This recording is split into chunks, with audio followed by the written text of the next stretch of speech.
Thank you for offering to help out with the Advanced Online Plus session. This is just a video overview to kind of walk through the goals of this session, as it is pretty interactive and just sort of steps things up a notch. This is the lobby layout. I've got a couple different layouts over here with some presenter notes.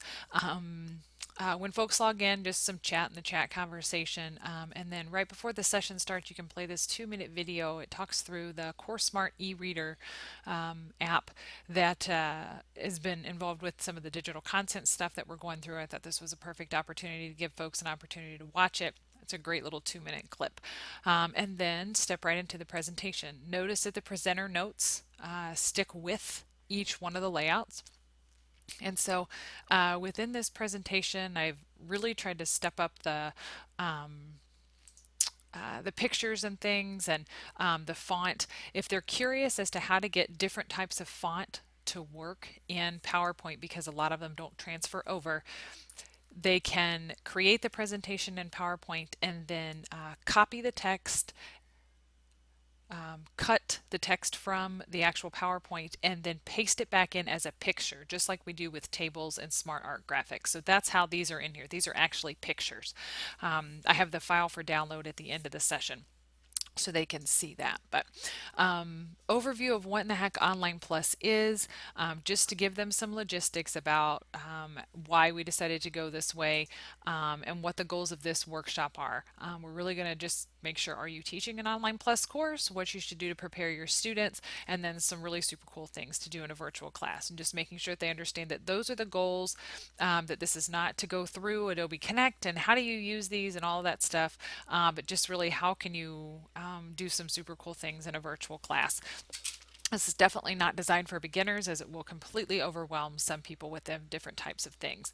Notice that I have some scripting over here to talk through why we decided to go Online Plus. So just make sure you read through that. And I mean, you don't have to do it word for word, but so that they get an understanding of Online Plus and what exactly it is, and the fact that it's just that the biggest change from live lecture to Online Plus is now every faculty member teaching a student is going to be delivering those live sessions. All right, there's a list of the sessions. Here's resources that they should expect to see in their course. If they're teaching Online Plus, faculty guide materials should be updated, and some standard language within the lesson folders as well. So the goal then is to just kind of do a brief screen share, high level overview of the Online Plus training guide. And so you can stop sharing, do a share my screen. I'm not going to do that on here because it's going to overwhelm the system probably and not like to share my screen within my screen. But then just kind of walk through high level different pieces of the training guide and how, just starting with the advanced portion, which is where these people will be, and then letting them know about this instructional techniques area where they'll want to come back and visit, that this is not just a one-time shop. They should continue to come back here and look for different things and really sort of push their teaching. So we're here, and then how do we prep our students? What do we actually do now that office hours are being replaced with live classes, making sure that they understand that. But I've added a couple things here so that they can see, and notice that this is, as I'm pushing the right arrow, the animation's popping up. So you're going to see that at the advanced stage, you really should be creating these customized announcements, putting some video walkthrough, talking through Adobe Connect, video introduction, making sure there's information in their announcements section, on the course calendar about how to find them in their live classrooms. And then I put a question here to sort of just get them talking. What kind of tools are you using for screencast videos, or what are you using to create those really interactive announcements so that the students are coming? Get some conversation going there. Some faculty still don't realize that Pod Options gives them all the tools that they need for that particular pod. They're confused still at what the basic kind of skill sets or the basic functionality of each one of the pods. And so this is always just a good reminder that they can check out the Pod Options menu. These are a couple pieces here that I have pointed out in past trainings. Just, did you know that with chat you can clear chat or email? Notes, you can send it to an email or an RTF file. The maximize piece, if you go to Pod Options, click maximize, not hide title bar. Go to maximize, it makes as big as a screen. say restore and it goes back to the original size. These are not pieces that I would make them host and show them how to do, more just say, make sure that you're checking out chat, notes, share, and attendees, that those pod options are really things to get you understanding more about those pods. And now stepping into what are some really cool things. So they've held sessions in the past. We really need to look at those lesson plans and the faculty guides that are in their courses, and they've got lots of ideas in there, but how can we really do some super cool stuff in these live classes? So taking some risks, getting ready to really bump this up. So clicking on this picture will take them to an article, and it's really about interaction. We need to have that triad of student to student, student to faculty, and student to content. And this article, Getting the Right Mix Again, it's a theoretical rationale for interaction, talks a lot about, and they can read through this, but clicking on the picture gets them there. But it talks through how no one type of interaction dominates over the others, and helping students to create those deep, meaningful experiences that transmit into that understanding of a given topic. So that's why we have to provide lots of different types of learning activities that make sense for the topics that we're covering.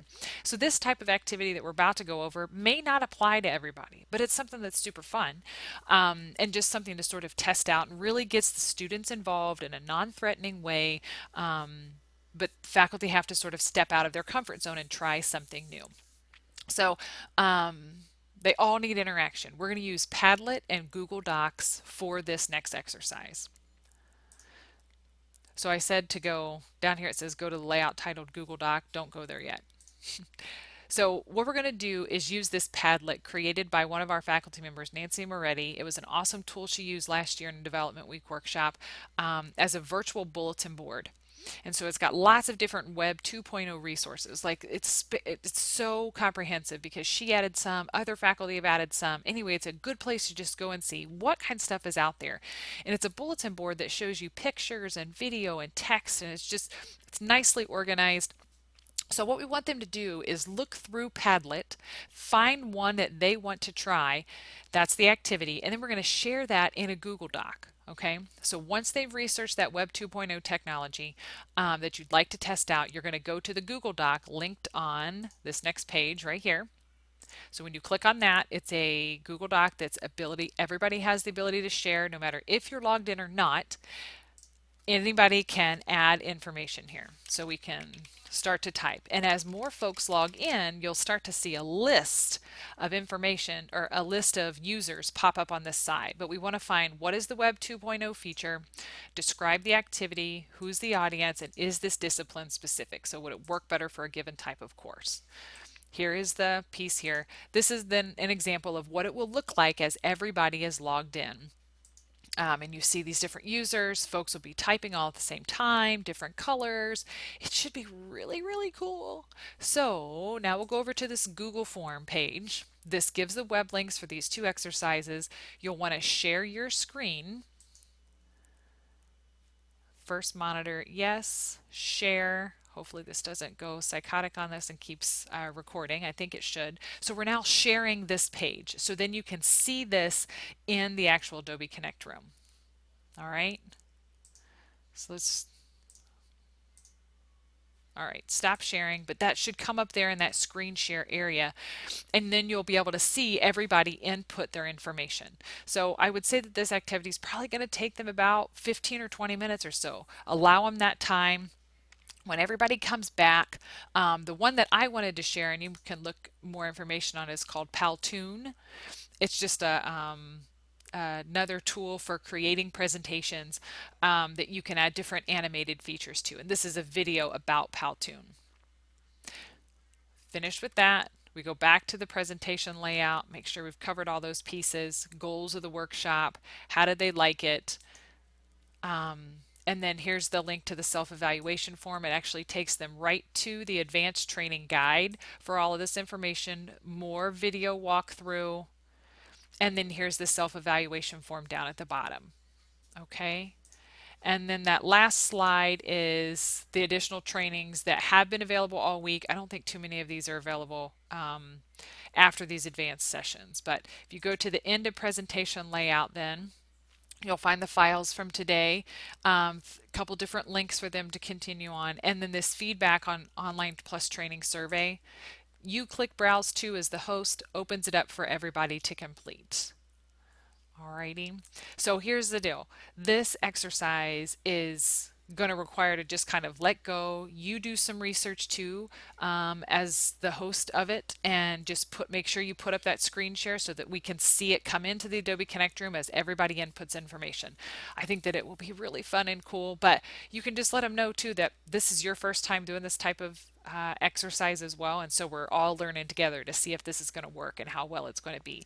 With more experienced users, you know, from being an experienced Adobe Connect person, that it's okay if things don't work as well when we're in the planning stages, and that's where we're at with this. So again, I truly appreciate your willingness to help out with this. Thank you again so much.